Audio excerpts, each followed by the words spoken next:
Hello दोस्तों, आपका अपने चैनल एडवांस केमिस्ट्री वर्ल्ड में स्वागत है। आज हम कक्षा 11 का पहला चैप्टर रसायन विज्ञान की कुछ मूल धारणाएं प्रारंभ कर रहे हैं। कक्षा 11 में कुल 9 चैप्टर हैं, कुल 9 यूनिट हैं। पहला चैप्टर है रसायन विज्ञान की मूल धारणाएं, some basic concept of chemistry. तो आइए देखिए क्या है इसमें।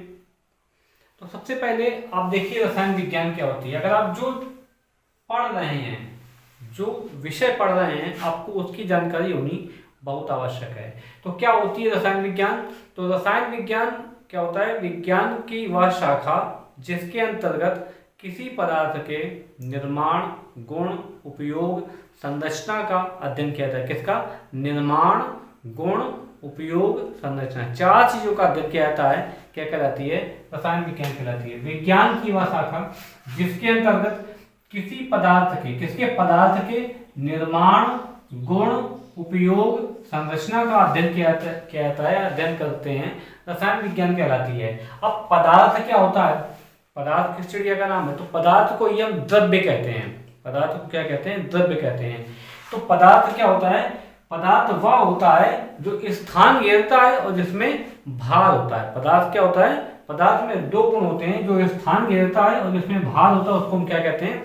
पदार्थ कहते हैं। पदार्थ का वर्गीकरण, पदार्थ को कितने प्रकार से बांटा जा सकता है? तो पदार्थ को 2 प्रकार से बांटा जा सकता है, भौतिक वर्गीकरण और रासायनिक वर्गीकरण, physical classification and chemical classification. तो भौतिक वर्गीकरण में पदार्थ 3 प्रकार का होता है, ठोस, द्रव, गैस। ये स्थायी अवस्थाएं होती है जो देखी जा सकती हैं, ठोस, द्रव, गैस। रासायनिक वर्गीकरण जो है 2 प्रकार का होता है, शुद्ध पदार्थ और मिश्रण। मिश्रण को अशुद्ध पदार्थ कहते हैं। शुद्ध पदार्थ 2 प्रकार के होते हैं, तत्व और यौगिक। तत्व 3 प्रकार का होता है, धातु, अधातु, उपधातु। यौगिक 2 प्रकार के होते हैं, कार्बनिक यौगिक, अकार्बनिक यौगिक। मिश्रण जो होते हैं 2 प्रकार के होते हैं, समांगी मिश्रण, विषमांगी मिश्रण। अब ठोस क्या होता है? तो वह पदार्थ जिसका आयतन और आकार दोनों निश्चित होते हैं, क्या कहलाता है? ठोस कहलाता है। जैसे लकड़ी है, मेज है, कुर्सी है, ईंट है, ये सब के सब क्या है? ठोस है। द्रव, द्रव क्या कहलाता है? वह पदार्थ जिसका आयतन और आकार निश्चित हो, आयतन निश्चित और आकार अनिश्चित होता है, क्या कहलाता है? द्रव कहलाता है। इसमें बहने का गुण होता है, जैसे पानी है, पेट्रोल है, दूध है, ये सब क्या है? द्रव है। गैस क्या है? वह पदार्थ जिसका आयतन और आकार दोनों अनिश्चित होते हैं, हाइड्रोजन, नाइट्रोजन, ऑक्सीजन, ये सब क्या है? गैसें हैं। इसके अलावा 3 अस्थायी अवस्थाएं होती हैं, प्लाज्मा, बोस-आइंस्टीन कंडेंसेट और फर्मी आयनिक कंडेंसेट। तो प्लाज्मा क्या होता है कि प्लाज्मा आयनिक अवस्था में पाया जाता है। किस अवस्था में पाया जाता है? आयनिक अवस्था में। जो स्टार्स की अवस्था होती है, तारों की अवस्था होती है, वो कैसे? प्लाज्मा की अवस्था होती है। सबसे अधिक ताप की अवस्था होती है बोस-आइंस्टीन कंडेंसेट। ये क्या है? ये सबसे ठंडी अवस्था होती है। पदार्थ की क्या होती है? सबसे ठंडी अवस्था होती है बोस-आइंस्टीन कंडेंसेट। और फर्मी आइंस्टीन या फर्मी आयनिक कंडेंसेट होता है, ये नाभिकीय संलयन के दौरान ये अवस्था प्राप्त हुई। तो 3 स्थायी अवस्थाएं, 3 अस्थायी अवस्थाएं। तत्व क्या होता है? शुद्ध पदार्थ को 2 प्रकार से बांटा गया, तत्व और यौगिक। तत्व क्या होते हैं? वह पदार्थ या वह शुद्ध पदार्थ जिसे किसी भी विधि से 2 भागों में तोड़ा नहीं जा सकता है, क्या कहलाता है? तत्व कहलाता है। जैसे कार्बन, सोडियम, नाइट्रोजन, ऑक्सीजन, ये सब क्या है? तत्व हैं। तत्व 3 प्रकार का होता है, धातु, अधातु, उपधातु।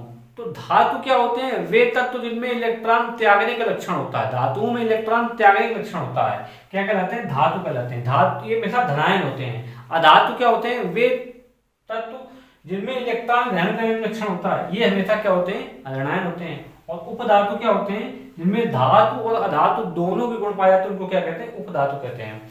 यौगिक, यौगिक क्या होते हैं? वे शुद्ध पदार्थ जिसमें 2 या 2 से अधिक तत्व किसमें होते हैं? एक निश्चित अनुपात में होते हैं। किसमें होते हैं?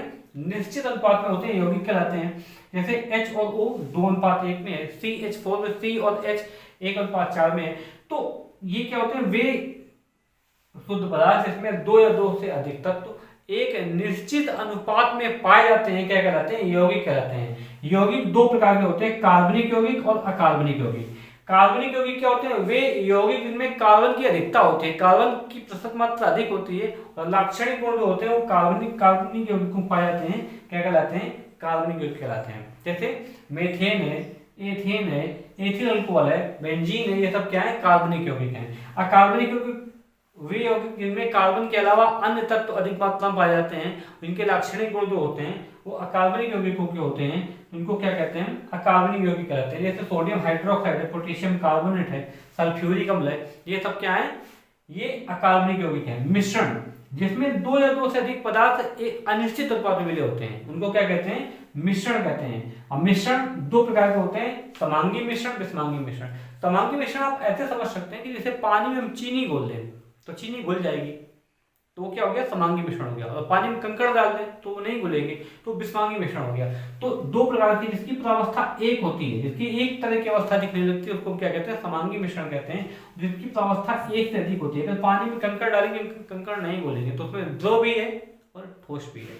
ठीक है, तो ये पूरा वर्गीकरण हो गया पदार्थ का।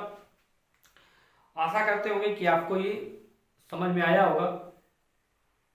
आप चैनल को सब्सक्राइब करिए, लाइक करिए और अपने दोस्तों का शेयर करिए। आगे फिर मिलेंगे अगले टॉपिक के साथ। जय हिंद।